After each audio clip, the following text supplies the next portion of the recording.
one touch, I can with you, with you, with you, with just one touch, I can feel my body giving. Assalamualaikum warahmatullahi wabarakatuh. Perkenalkan, nama saya Abdillah Sakur. Materi public speaking, metode dan teknik dasar dalam public speaking. Oke, pertama ada pengertian public speaking, yang mana public speaking adalah kemampuan menyampaikan gagasan, informasi, atau pesan kepada banyak orang secara lisan dengan tujuan mempengaruhi, memberi informasi, atau menghibur audiens. Kemampuan ini penting dikarenakan dapat membantu seseorang menyampaikan ide dengan jelas, membangun kepercayaan diri, dan menjalin komunikasi yang efektif dengan orang lain. Baik, yang kedua ada metode dalam public speaking. Metode impromptu, spontanitas. Metode impromptu adalah pidato yang dilakukan secara spontan tanpa persiapan sebelumnya, yang dimana ada ciri-cirinya. Pidato dilakukan mendadak tanpa persiapan, tidak menggunakan naskah, ide disampaikan secara spontan, mengandalkan kemampuan berpikir cepat.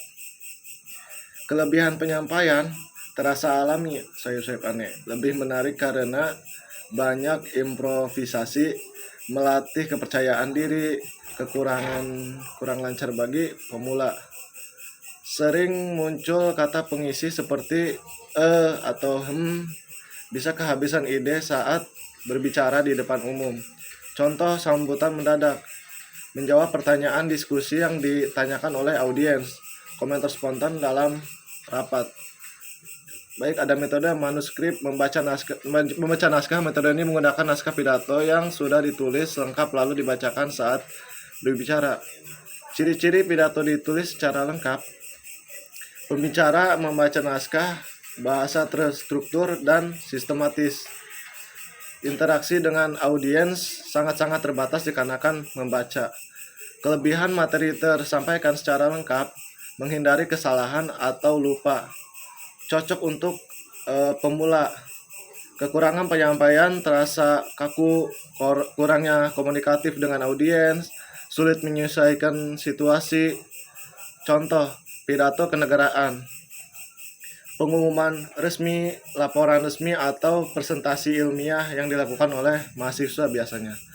Metode memoriter, menghafal. Metode memoriter adalah pidato yang ditulis terlebih dahulu, lalu dihafal kata-kata per kata.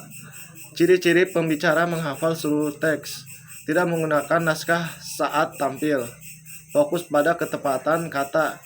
Kelebihan, struktur pidato sangat-sangat rapih, kata-kata lebih cepat. Kekurangan, jika lupa, pidato bisa berhenti dulu sejenak, terlihat tidak natural. Contoh, lomba pidato formal. Lalu ada metode extemporer.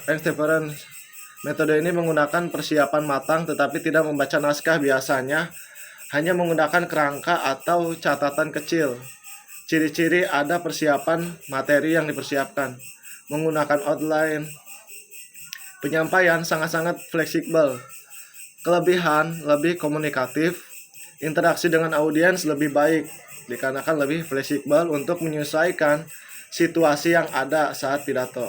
Kekurangan, membutuhkannya latihan intensif.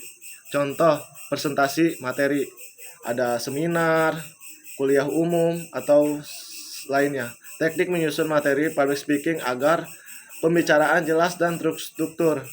Pembicara perlu menyusun materi dengan langkah berikut: menentukan ide utama, membuat kerangka outline, membuat pembukaan yang menarik, ataupun menyusun isi materi, membuat penutup yang sangat-sangat kuat, menggunakan referensi atau data yang sangat-sangat relevan. Teknik vokal dalam public speaking. Teknik vokal adalah cara menggunakan suara pesan agar yang disampaikan dapat dipahami dengan baik oleh audiens. Unsur-unsur teknik vokal: intonasi yang sangat tinggi, rendahnya nada suara, artikulasi, kejelasan pengucapan, aksentuasi, penekanan pada kata tertentu, ton karakter suara, ataupun power, kekuatan suara saat kita melakukan presentasi.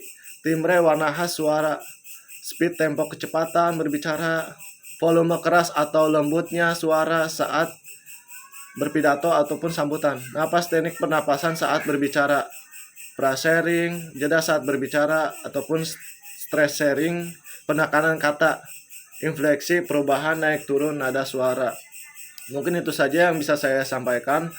Kurang lebihnya mohon maaf. Wallahul muwaffiq ila aqwamit thoriq. Wassalamualaikum warahmatullahi wabarakatuh.